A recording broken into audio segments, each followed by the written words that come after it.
Hey guys, welcome to the tuning series. So I haven't done a proper tuning guide series in a while, and I wanna do one series per Forza game, but I just haven't done it for Forza Horizon 5. So we're gonna change that today. We're gonna talk about every tab in tuning as it relates to Forza, to give you an understanding of how tuning works, and today we're gonna cover an overview of every tab, give a couple of examples of how to use each tab to fit what you're trying to do, and today is tires. Be sure to subscribe and check that you have post notifications on so you don't miss future uploads, and let's get into it. Now first off we need the car, so I picked up this R33 Skyline from the auto show, and this will be the car we use to demonstrate tuning how it helps, and we'll be tuning for literally everything for this Skyline. At the moment I don't have a paint to represent it being a stock car, so firstly no matter what upgrades the car has, tire tuning is default. You can always tune it, and it is more of a setting that you set and let it be, specially in Horizon games. Being said, you can get a little performance out of it depending what you're doing. So we're going to start off with pretending this Skyline is rear-wheel drive from the factory, because this will benefit us the most. For the first example I want to start off with tuning the tires for drifting, and there is a lot of ways to do so. So there is two main tire pressures I run for drifting. I like to think of them as a high resistance and low resistance.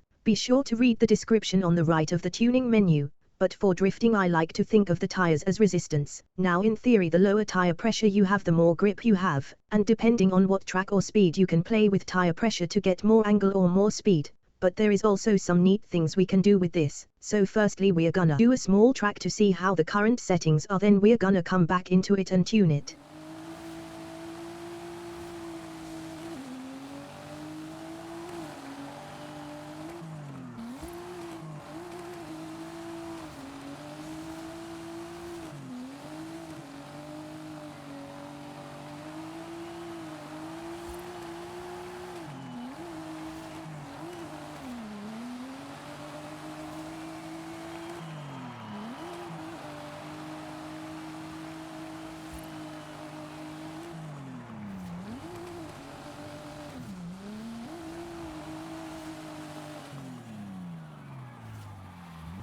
Now let's see the difference when we chuck the tires all the way up in pressure.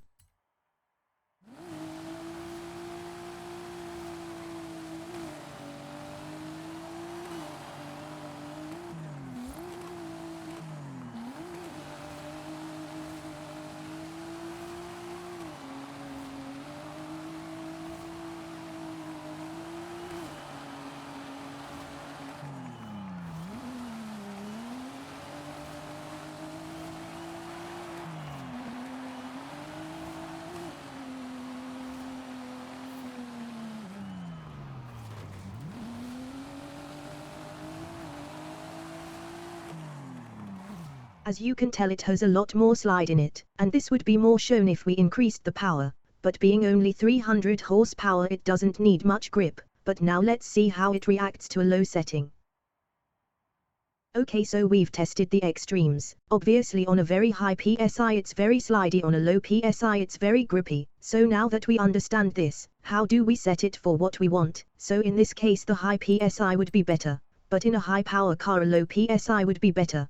But there's more than just that, so you can also use a balance. So if the rear tire has less tire pressure than the front tire it will create some understeer, and if the front tire pressure is lower than the rear pressure it will create some oversteer. We can use this to our advantage in this case. For a low horsepower car we're going to set this high tire pressure for this example.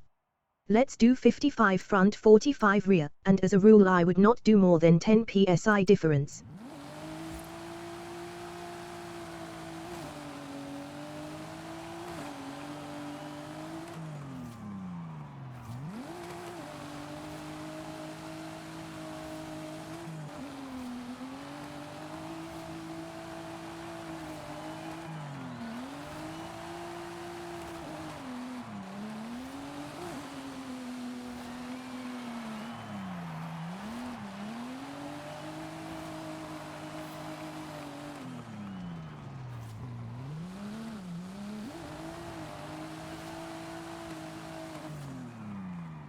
See, now it wants to understeer a lot, giving us more control, but it also means the front end of the car wants to straighten out, and if we do the other end of course it'll want to dive in more. But let's move to the next example, which 90% of you will use this for, racing. As a baseline, depending on what you're doing, this tire pressure setup is a good starting point, but there is more tricks than that. Basically Forza always has too high tire pressure for racing, up in the 30s is almost always too high as the tires don't come up in temperature while racing, giving you the most grip. As the tire heats up it becomes more sticky to the road, giving more grip. Now this isn't something in Horizon, but in motorsports if you put your tire pressure too low, yes, it would heat up instantly, but it doesn't come up to the ideal temperature, causing a lack of grip. Now across almost all Forza games 26 tire PSI is damn near perfect for racing road and off-road. Off-road a little less, like 22 to 24 PSI, but it's not that big of a difference. And now this is the tire pressure I always run. In Horizon the tires work a little differently and not as effective, so I always run 15 PSI for my racing builds. And the same applies here. If the front is lower than the rear oversteer, rear lower than the front understeer. And that is part 1 of the guide. And we're going to quickly cover a base racing tune, a base drifting tune, a base drag racing tune, and a base off-road tune, all using this Skyline. So let's go. As a side mention, I'm not going to cover the in-depth build of the cars, but I will show you all of the parts you need for maximum tuning. These are all the tuning parts in the game, so obviously for aerodynamics we need the race front bumper and race rear wing. Side note, some cars have aftermarket tunable wings and splitters, so look out for that. You need a race transmission to do full gear tuning. You need a race differential to tune the differential. Side note, race differential literally does not cost any PI and should be a part of every single build no matter what. Race brakes. You need either race springs and dampers, drift springs and dampers, or rally springs and dampers to tune the alignment, springs and dampers. Then you also need race front and rear anti-roll bars, not the roll cage, the roll bars. Now firstly racing, let's start with a racing base tune. So all I've done here was unlock all the tuning parts, and upgrade it to the top of a class, and this will be a road racing base tune. So firstly, tires, we already know we want to set this lower, so you can either start with 26/26 or just go to 15/15. I'm going to go with 26/26 here. Gearing, so I'm going to show you 2 styles of baseline tuning for gearing, but I personally never do the first style. I always adjust every gear. So let's start with the final drive adjustment. Simply start by finding out what the theoretical top speed is by adjusting the sliding towards speed until the final gear on the graph is at the end of the red line but not over the board. So 164.7 miles per hour. We'll never hit that, so lower this until you get 155 or 160 flat. I normally tune within 10 to 20 miles per hour of the top speed capable, because that 4.7 miles per hour won't ever be useful to me from the racing I do, and if I do lack that little bit of top speed on someone I will out-accelerate them, so adjust towards acceleration until we get roughly 155 miles per hour. Also as a side note, if you do not have aero parts on your car, this would be pretty much the final base tune for the gearing, but since we do have aero, we'll come back just to check. Now the way I tune the gearing, again as I noted in the seasonal video, this is a lot simpler than you think. We'll start with our 1-to-1 gear. This means 1.00 ratio, that is our 5th gear here. Let's put this at the end of the graph how we did to find our top speed. Next we're going to put 6th gear to the 1-to-1 ratio, and because this is a baseline setup, we'll take a guess where our first gear needs to be. We won't test it, so we might want to set it a little shorter than we think. Next is very simple. Again I'm using the graph in the bottom right to tune every gear other than the 1-to-1 ratio at the start, but now simply make your curve using the graph like so.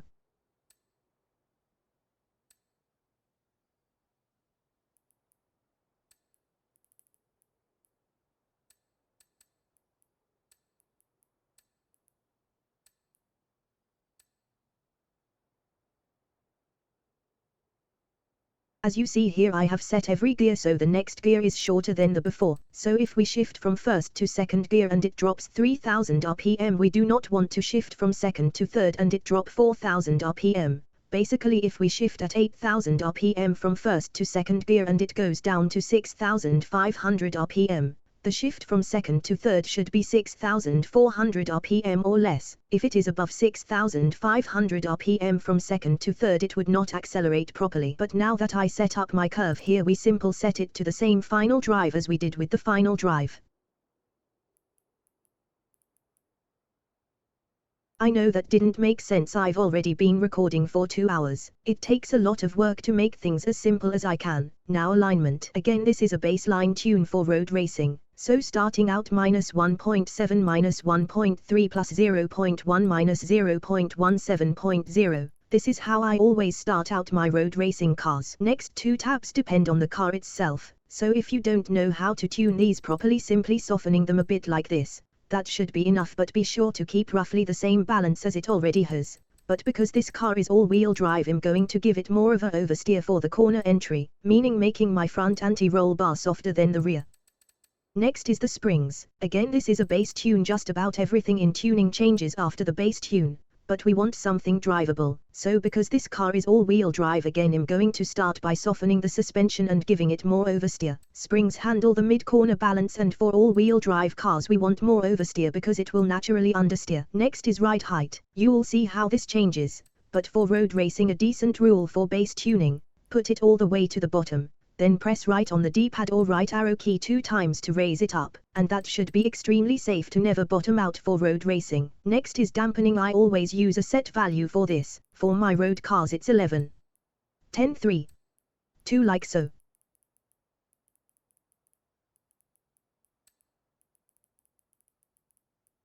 Next is aero. I typically don't have aero, but if I do, I start by finding out what I think I want to set it at. So I start by finding the highest and lowest aero each side can do. Typically the rear is going to be able to make more aero than the front, just be aware. Then I like to set both to the same value, like this.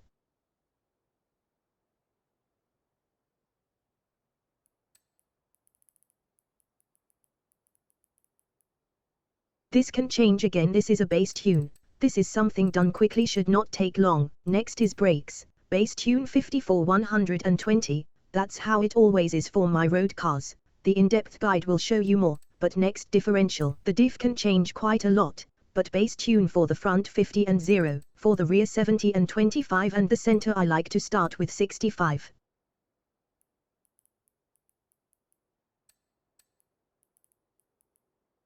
And now we have tuned literally everything for this car. For road racing we go try it, move on to the next.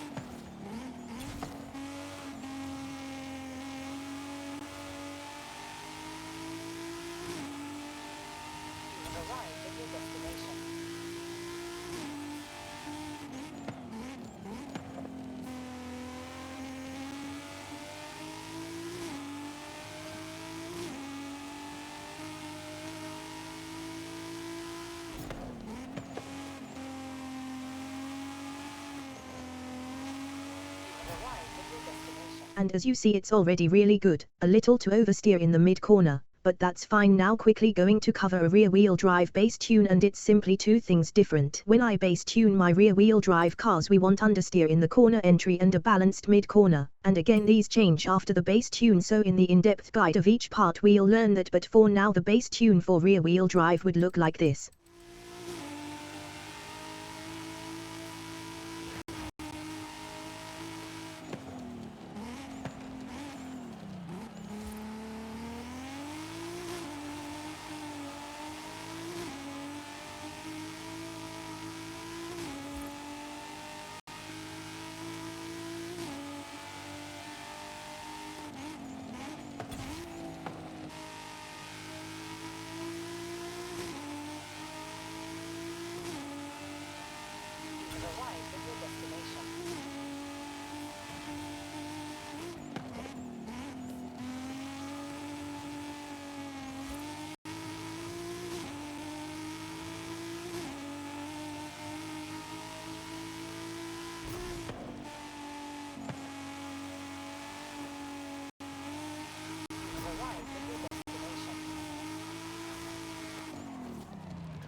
Next up, drifting base tune. So this is a rear-wheel drive drift base tune. We won't cover all-wheel drive drift base tune in this video because this is already getting kinda long, but now that I explained quite a bit, let's cover these base tunes, and the following weeks we'll be covering everything else, so follow along for my base tunes and I'll mention anything when it is car-based.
I don't typically have aero, but in this case I only have rear aero, and because I'm drifting I don't need aero, but because I can't tune the front I wanna keep it close to the middle where the front is but not take it all the way down, because that will make it feel weird.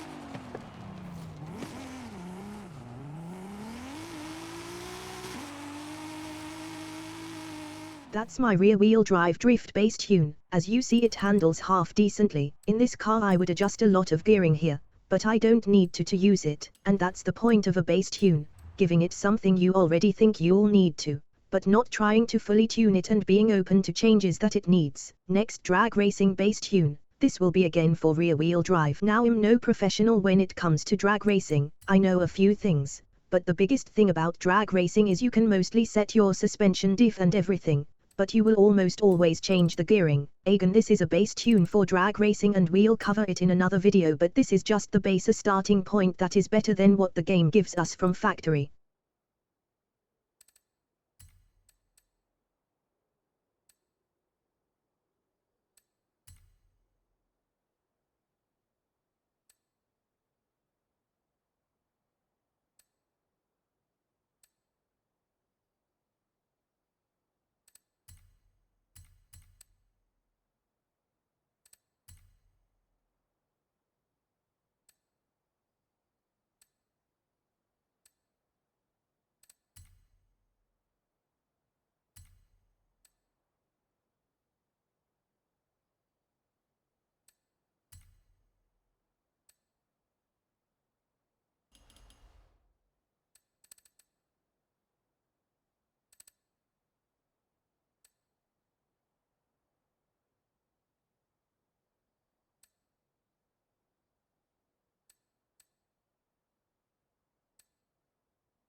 So, I may have forget to put drag tires on this. Let's try that again, lol.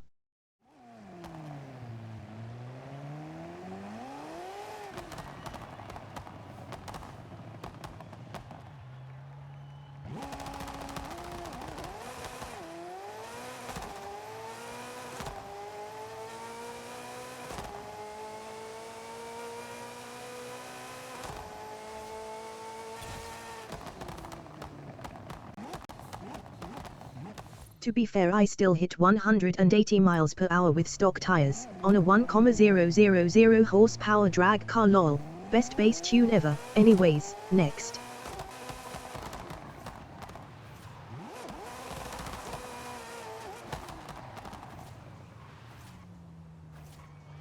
And here is the rally bass tune to end of the video.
And this here to end the video is the rally base tune in a race, no adjustments after the base tune, and then is an A-class rally tune.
And with that begins the Forza Horizon 5 tuning guide series. Thank you so much for watching. Today we covered tires, a few ways to use them, and next time we'll cover gearing, then alignment, then anti-roll bars, then springs, then damping, then aero, then brakes, then finishing off with the differential. I hope this series helps. We will be posting one episode a week at Friday 5 p.m. Eastern. Be sure to subscribe and hit the notification bell with post notifications so you do not miss anything. Be sure to comment and let me know if you learned anything new, and I'll see you guys in the next one.